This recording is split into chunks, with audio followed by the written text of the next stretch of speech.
Okay.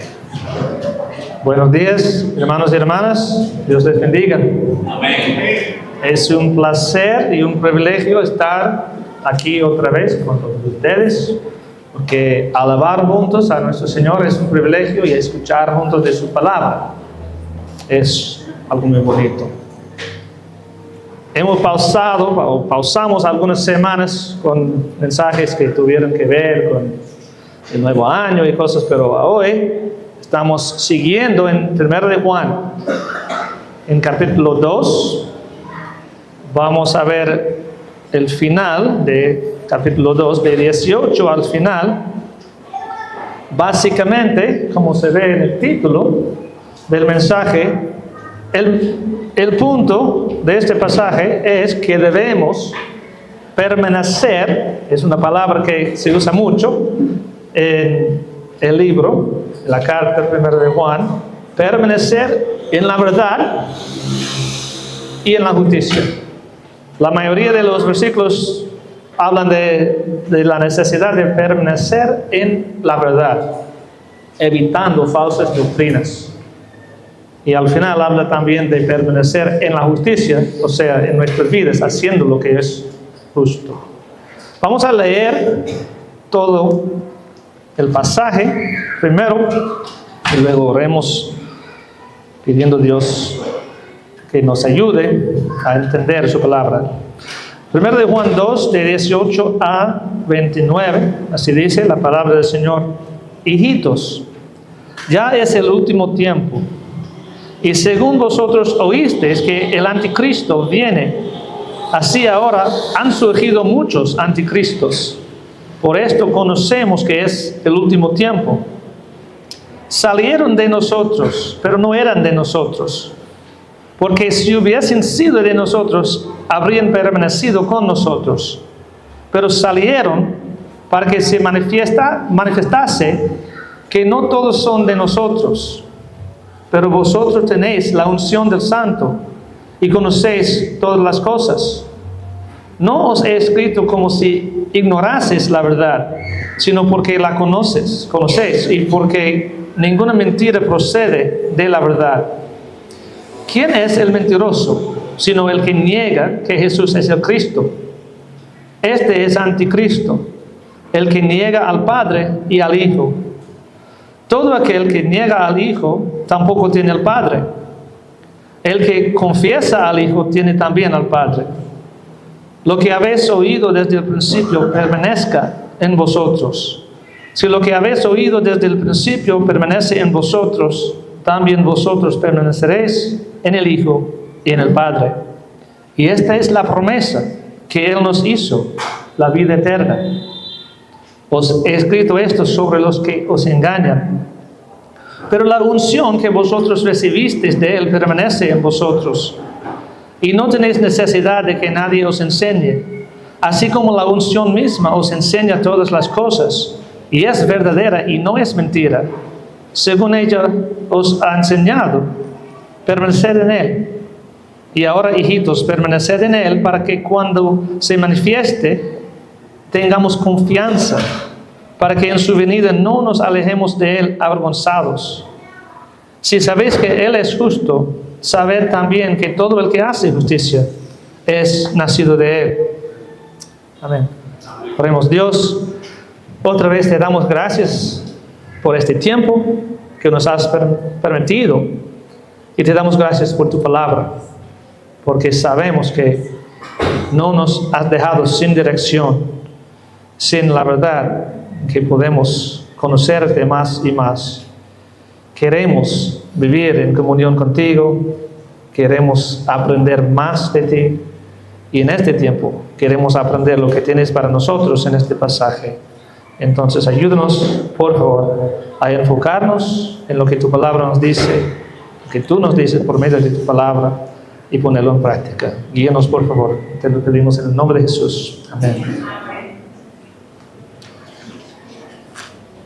Hemos visto que el apóstol Juan escribió esta carta a hermanos en Cristo, no a un grupo mezclado, aunque quizás en las reuniones de la iglesia había personas que no eran creyentes, pero él escribió la carta a los creyentes, a los cristianos, y dijo hijitos. Y hemos visto eso, que el punto es animar a ellos a vivir en comunión con Dios y amar a los hermanos. Es lo que hemos visto en la primera parte del capítulo 2. Bueno, en capítulo 1, él habló de andar en la luz. Andar en luz en vez de andar en tinieblas, confesar nuestros pecados, hablando de la comunión con Dios. En la primera parte de este capítulo, él explicó que parte de andar o vivir en comunión con Dios es amar a nuestros hermanos. Y que no debemos amar las cosas de este mundo. Sí debemos amar a los hermanos y no amar al mundo.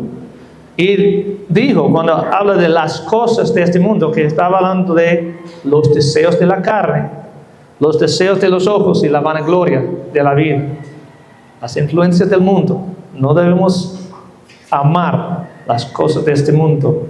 En esta parte habla de la importancia de permanecer en la verdad, resistiendo la influencia de falsos maestros o falsa doctrina, y habla de la importancia de permanecer en una vida de justicia. Dos cosas importantes. Pero debemos recordar, el tema de esa carta es animar a ellos, a creyentes, a vivir en comunión con Dios. Y él habla primero de anticristos. Los anticristos, y básicamente de 18 a 27 está hablando de la necesidad de cuidarnos de falsa doctrina. Y él dice que la presencia de los anticristos o falsos maestros indicó que ya había empezado el último tiempo. Quizás suena raro porque eso fue hace 2000 años. Que él dijo, ya es el último tiempo. Pero el último tiempo empezó en el tiempo de los apóstoles y sigue. Estamos en el último tiempo. En cualquier momento Jesús puede venir a buscarnos en el rapto. Y desde el tiempo de los apóstoles hasta hoy en día hay falsos maestros, personas diciendo que están predicando la Biblia, pero enseñando falsas doctrinas. Entonces, vamos a pensar hoy en quiénes eran estos anticristos de que él habló en aquel tiempo y qué tiene que ver con nosotros. Primero, en ese pasaje habla del anticristo singular, y han surgido muchos anticristos, plural. Vamos a hablar un momento de quién es el anticristo. Y es algo que aparece en el libro que nuestro hermano Marino escribió acerca de Apocalipsis. Esa idea de que la palabra aquí, anticristo, no hace referencia al líder mundial malo que va a ser cabeza del gobierno de Satanás, vamos a decir, durante la tribulación. Tradicionalmente, el título anticristo se ha aplicado al hombre malvado descrito en Apocalipsis, también Daniel, también el apóstol Pablo habla del hombre de pecado, que será la cabeza del gobierno mundial durante la tribulación. Es la interpretación tradicional de esa palabra, pero en el pasaje no está hablando del final, está hablando del tiempo en que escribió la carta. Y la Biblia nunca describe a esta persona con este título, a menos que sea aquí. Aquí no parece que Juan está hablando de esta persona ni de una persona específicamente. Y para estar claro, la Biblia sí dice claramente que habrá una persona que Satanás usará como cabeza del gobierno en el tiempo final, durante la tribulación. Pero no estamos hablando de eso ahora. Estamos viendo qué dice aquí acerca de este anticristo. Habían escuchado que viene el anticristo. ¿Quién es? ¿De qué está hablando? Dice en lo que hemos leído en el versículo 22, que el que niega que Jesús es el Cristo, este es anticristo. Y la verdad es que en griego tiene el artículo, aunque no aparece en la Reina Valera aquí, dice el anticristo. Todo aquel que niega al Hijo, no, eso es 23, 22, ¿quién es el mentiroso? Sino el que niega que Jesús es el Cristo. Este es el anticristo. Algunas de las versiones lo dicen así. El anticristo es el que niega que Jesús es el Cristo. Y en 2 de Juan, la palabra anticristo solo aparece en la Biblia en 1 de Juan y 2 de Juan. 2 de Juan también dice el anticristo. 2 de Juan 1:7 dice, porque muchos engañadores han salido por el mundo que no confiesan que Jesucristo ha venido en carne. Quien esto hace es el engañador y el anticristo. Entonces, el anticristo, podemos decir, es un movimiento contra la verdad de quién es Cristo que hace.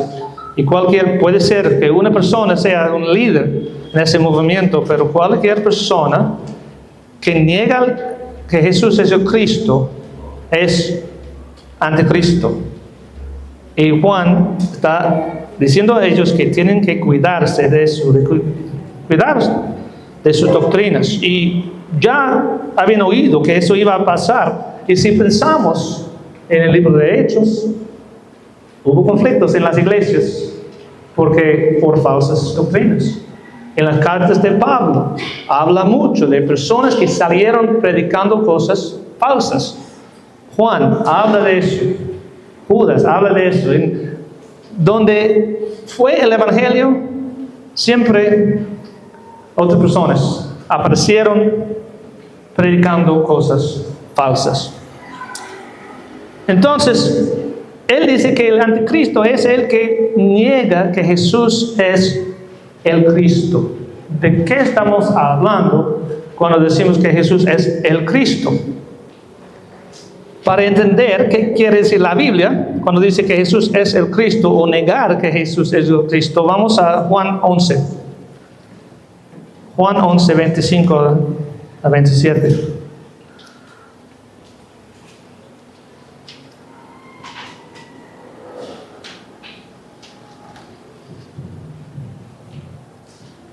En Juan 11 tenemos la conversación entre Jesús y Marta.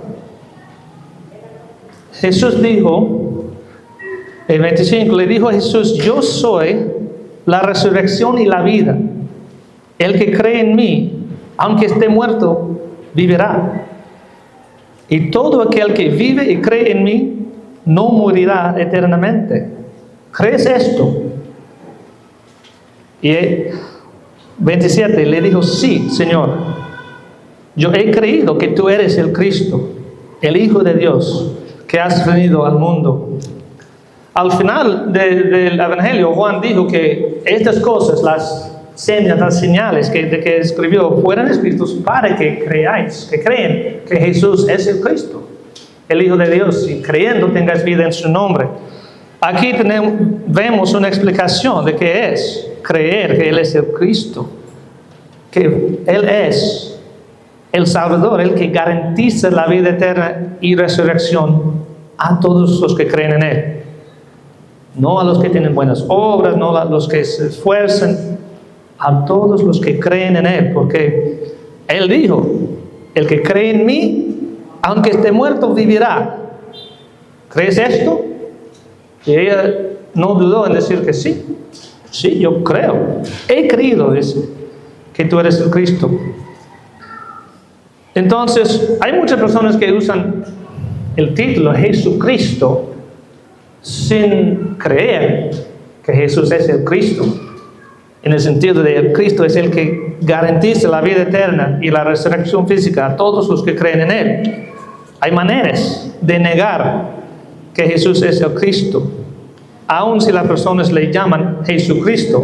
Por ejemplo, hay sectas que dicen que Jesús no es Dios. Niegan la Trinidad y dicen que no es Dios. Pero decir que Jesús no es Dios implica que Él no tiene la autoridad de perdonar, de dar vida eterna, porque solo Dios puede perdonar. Solo Dios puede dar la vida eterna. Jesús es Dios y por eso es calificado. Entonces es una manera de negar que Jesús es el Cristo. Pero también hay personas que dicen que sí, Jesús es Dios. Él murió en la cruz, resucitó, pero no creen que Él garantiza vida eterna a los que creen en Él. Dicen, no, tú tienes que trabajar para lograr la salvación. Tienes que hacer tales cosas. También están negando que Jesús es el Cristo, porque básicamente están diciendo, no, tú eres el Salvador tuyo. Tú tienes que trabajar para lograr la salvación. Es una manera de negar que Jesús es el Cristo. Entonces, para ser breve, podemos entender que Juan, hablando a creyentes, dijo, ustedes ya supieron, ya han escuchado que eso iba a pasar y está pasando. Han surgido anticristos con falsas doctrinas. ¿Quiénes eran? Vamos a punto B. Estos anticristos de quien habló, o de quienes habló, porque dijo que eran muchos. Los anticristos eran falsos maestros que habían salido de debajo de la influencia de los apóstoles, hablando en Jerusalén, pero no estaban de acuerdo con ellos. Es lo que dice 19, salieron de nosotros, pero no eran de nosotros, porque si hubiesen sido de nosotros, habrían permanecido con nosotros. Está hablando de personas que habían estado con ellos, con los apóstoles, quizás salieron de Jerusalén y llegaron a otros lugares diciendo, venimos de Jerusalén con la verdad de que hay que negaron, vamos a ver que negaron la identidad de Cristo y el regalo de vida eterna, amor. Eran falsos maestros que nunca habían estado de acuerdo con los apóstoles.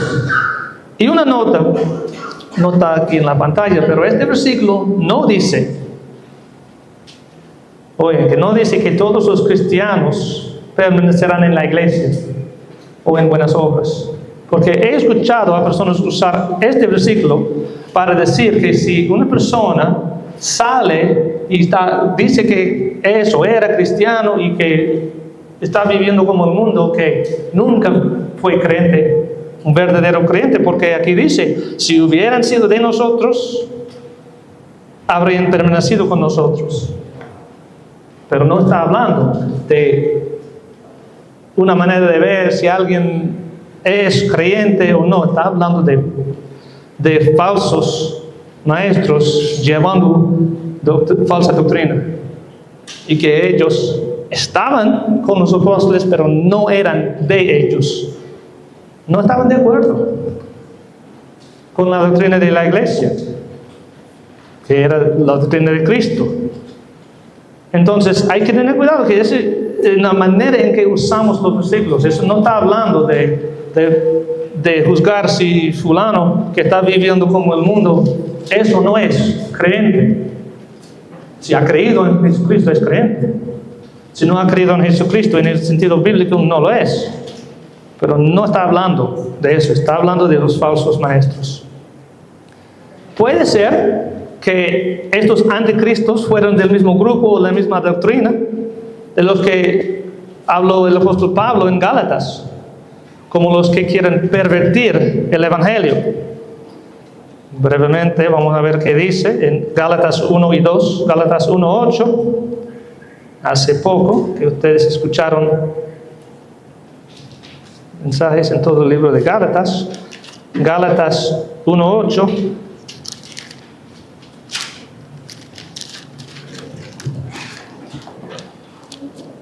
Mas si aún nosotros o un ángel del cielo os anunciare otro evangelio diferente del que os hemos anunciado, sea anatema. Como antes hemos dicho, también ahora lo repito, si alguno os predica diferente evangelio del que habéis recibido, sea anatema. Habla de otro evangelio y en versículo 7 dice, no que haya otro, sino que hay algunos que os perturban y quieren pervertir el evangelio de Cristo.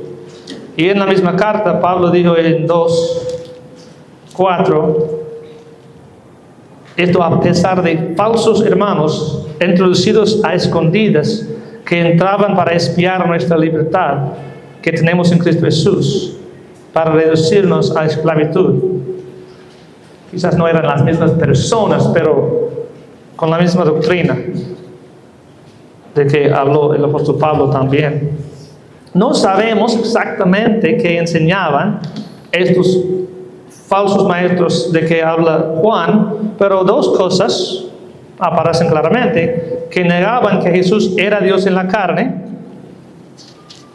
Más tarde, más allá en la carta, en 4:2, él dice, y esto conocer el Espíritu de Dios, todo espíritu que confiesa que Jesucristo ha venido en carne, es de Dios. Y todo espíritu que no confiesa, versículo 3, que Jesucristo ha venido en carne, no es de Dios. Este es el espíritu del anticristo, el cual vosotros habéis oído que viene y ahora ya está en el mundo.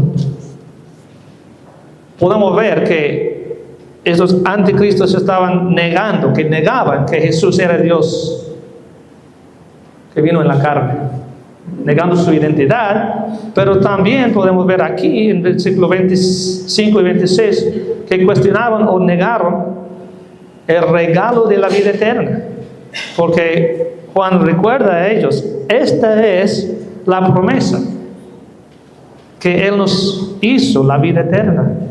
Y que dice justo después, os he escrito estos sobre los que os engañan. Engañadores tratando de negar la recepción de la vida eterna por fe en Jesucristo. Y como seguimos en el último tiempo, no debemos sorprendernos que hay muchas falsas doctrinas. Vamos al próximo punto. Entonces, ¿qué deberían haber hecho estos hermanos y qué debemos hacer nosotros? Deberían haber entendido la verdad porque eran maduros y tuvieron la enseñanza del Espíritu Santo.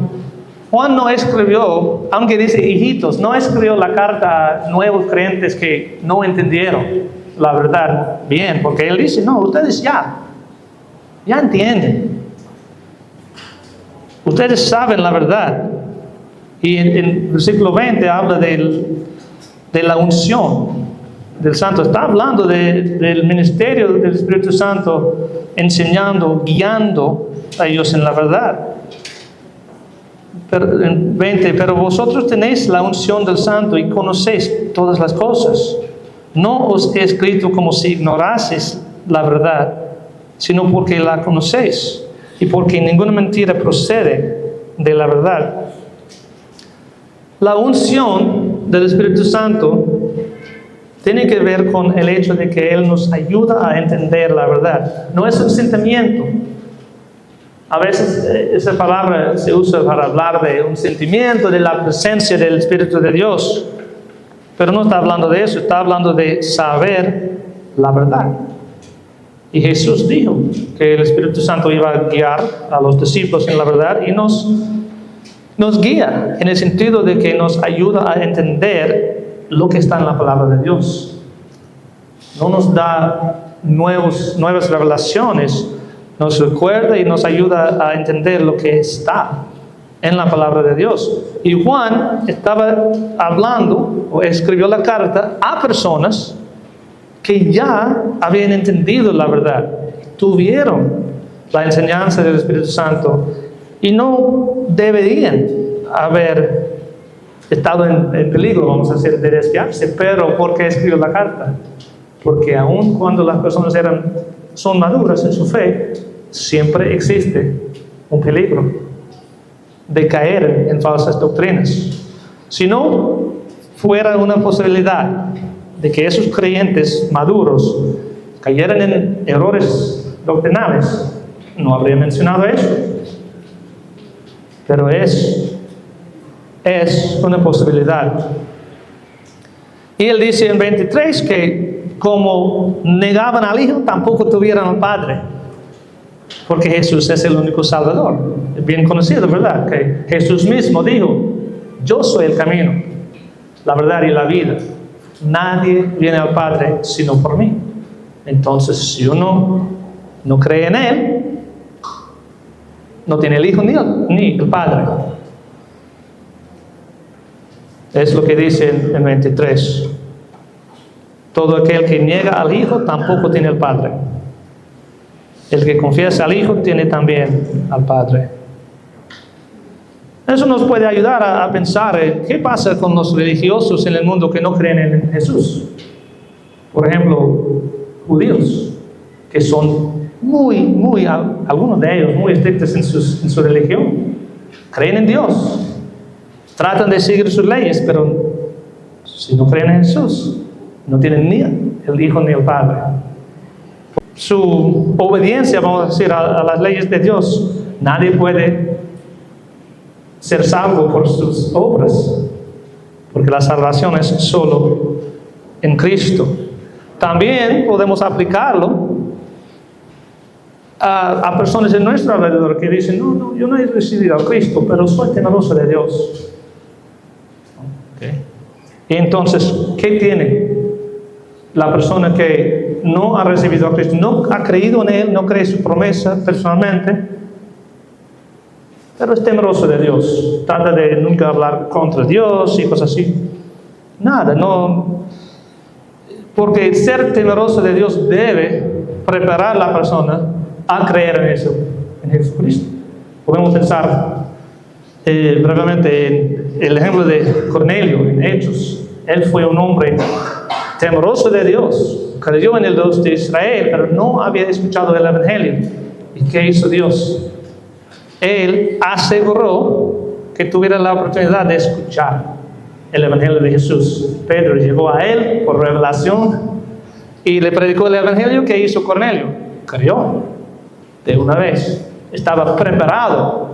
Pero ¿de qué le habría servido decir: no, está bien, yo no estoy listo para ese Evangelio de Cristo, pero voy a seguir siendo temeroso de Dios? Nada. Ser temeroso de Dios le dio la oportunidad de escuchar el Evangelio y creyó en Jesucristo de una vez, él y su familia. Pero volviendo al texto, está hablando de los que niegan al Hijo, entonces tampoco tienen el Padre. Y Dios nos ha prometido, como dice en 24, o dice realmente en 25, yo puse el 24, pero el 25, que su promesa es la vida eterna. Dios nos ha prometido vida eterna solo por fe en su Hijo. Y como los que hemos recibido su regalo, debemos mantener nuestra confianza en el mensaje que hemos oído. Está hablando de eso en 24. Lo que habéis oído desde el principio es el mensaje de vida eterna en Cristo Jesús. Permanezca en vosotros. Ese mensaje debe permanecer en nosotros.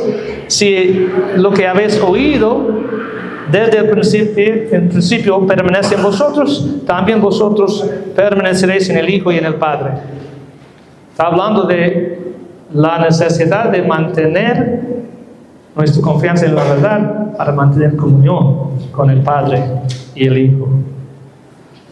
El creyente que empieza a creer falsas doctrinas no pierde su salvación, pero sí pierde su comunión con Dios, Padre y Hijo.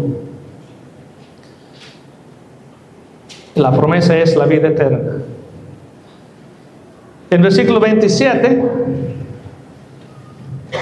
vemos que los hermanos a los cuales Juan escribió su carta, con la ayuda del Espíritu Santo, deberían haber podido entender la verdad y seguir en ella.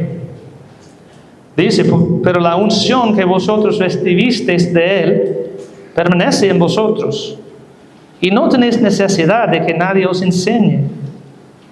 Así como la unción misma os enseña todas las cosas, y es verdadera y no es mentira, según ella os ha enseñado permanecer en Él. Dice ella porque está hablando de la unción, pero está hablando del ministerio del Espíritu Santo. Y recuerden que escribió esta carta a cristianos maduros que habían entendido la verdad. Y el punto aquí en 27 no es que el cristiano no necesita enseñanza. Si fuera así, ¿por qué estamos aquí? Porque nos reunimos para escuchar la palabra. Sí necesitamos seguir en la enseñanza de la palabra de Dios. Algunas personas toman este versículo para decir que la doctrina no es necesaria, que enseñanza bíblica no es necesaria, que si tú tienes el Espíritu Santo ya, no necesitas ninguna enseñanza. Pero eso no es el punto. El punto es que Él dice, ustedes, básicamente está diciendo, ustedes ya son maduros, ya entendieron la verdad, no deberían necesitar que nadie os enseñe, que el Espíritu Santo les guía en la verdad, que no es mentira. Deben seguir en lo que han escuchado y entendido. Es igual como lo que Pablo dijo a los Gálatas. Él dijo, ¿cómo es posible que tan rápidamente ustedes han dejado la verdad? Aquí en Juan no dice que han dejado la verdad, pero está hablando de un peligro. Nosotros también debemos cuidarnos para no caer en los errores de falsas doctrinas. Y como dije, si no fuera un peligro, no tendríamos este pasaje. No debemos pensar que ser influido por falsas doctrinas es algo que no puede pasar a nosotros, o que es tan raro, o que no puede pasar a un cristiano. Porque hay muchos casos de personas que han dejado la fe. Hay muchos casos de predicadores que antes predicaron la gracia, que la salvación es solo por fe en Jesucristo. Una vez que uno ha creído en Él, es seguro. Y ahora están predicando otras cosas. Que no tienen que tener buenas obras hasta el fin para lograr la salvación. Hay muchos ejemplos de personas que han cambiado su doctrina, o incluso que ya no creen por las cosas que han pasado en la vida o por la falsa doctrina. Debemos cuidarnos. ¿Cómo? ¿Cómo vamos a cuidarnos de falsas doctrinas? Tenemos que identificar cuando estamos escuchando o leyendo algo que va en contra del mensaje de la gracia de Dios que encontramos en la Biblia. Y tenemos que seguir aprendiendo. Estar aquí los domingos es parte de eso, escuchando la enseñanza de la palabra. Y llegar para las 2 horas es bueno para aprender más. Y las células, por eso tenemos las células, para seguir profundizándonos y aprendiendo más. Porque necesitamos seguir creciendo en la verdad para resistir las influencias de las falsas doctrinas. Y al final habla de permanecer en Él en justicia. Ha hablado mucho de los anticristos, los que estaban predicando falsas doctrinas. Ahora, en 28, 29, habla otra vez de permanecer en Él, o mantener la comunión con Él. Y dice, y ahora, hijitos, permaneced en Él, para que cuando se manifieste tengamos confianza, para que en su venida no nos alejemos de Él avergonzados. Si sabéis que Él es justo, sabed también que todo el que hace justicia es nacido de Él. Primero, el resultado de mantenernos en comunión con Dios será confianza en la venida de Cristo. Y podemos pensar en lo que dice aquí: confianza en vez de vergüenza. Todos los que han creído en Jesucristo, en el sentido bíblico, creyendo en su promesa, estarán con Él en su venida, en su reino. Pero algunos sentirán confianza, mientras otros sentirán vergüenza. Es una decisión que tenemos ahora, porque lo que hace la diferencia es comunión con Dios ahora, en esta vida. Y habla de la justicia aquí en 29, porque Dios es un Dios de justicia, de luz. Y como dijo en capítulo 1, podemos decir que tenemos comunión con Él y andar en tinieblas o en pecado, pero estamos mintiendo. Es importante mantener esa comunión con Dios, y el resultado será confianza en vez de vergüenza en su venida. Tener confianza o sentir vergüenza se puede aplicar al momento en que veremos al Señor, pero más probable que está hablando no solo de ese momento, sino del tribunal de Cristo. Porque en su venida será cuando nosotros apareceremos frente al tribunal de Cristo para dar cuenta a Él acerca de nuestras vidas como creyentes, y nuestras vidas serán evaluadas, como hemos visto en 2 Corintios 5:10.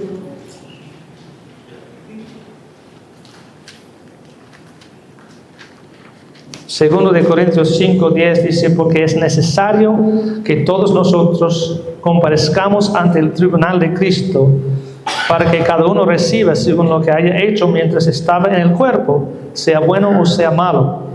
Y no está hablando del juicio de los inconversos o los no creyentes.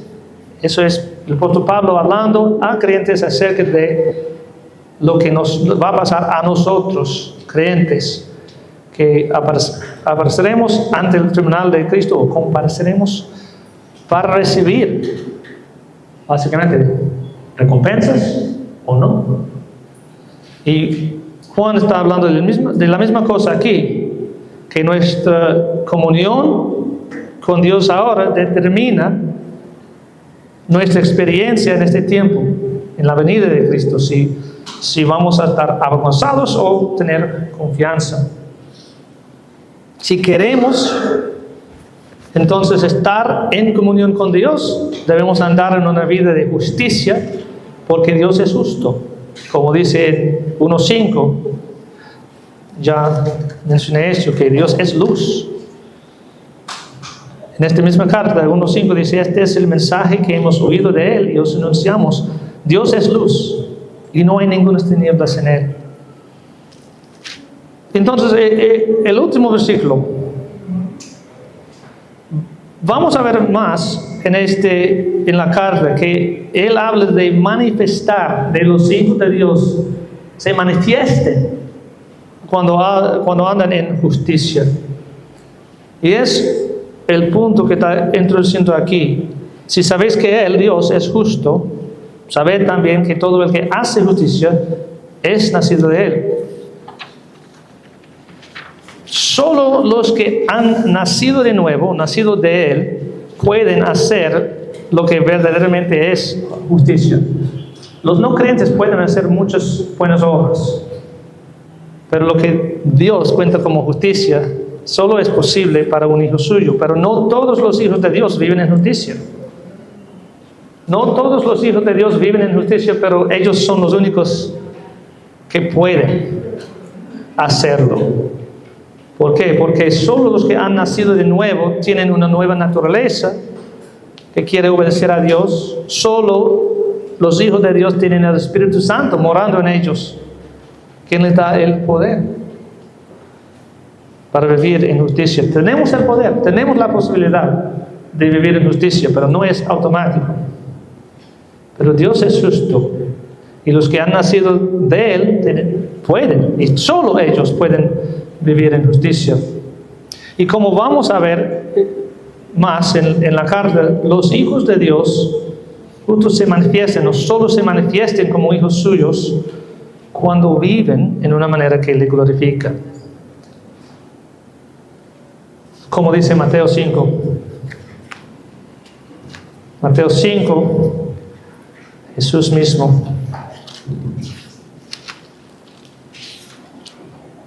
dijo, bueno, debemos empezar en 14, 5:14, vosotros sois la luz del mundo.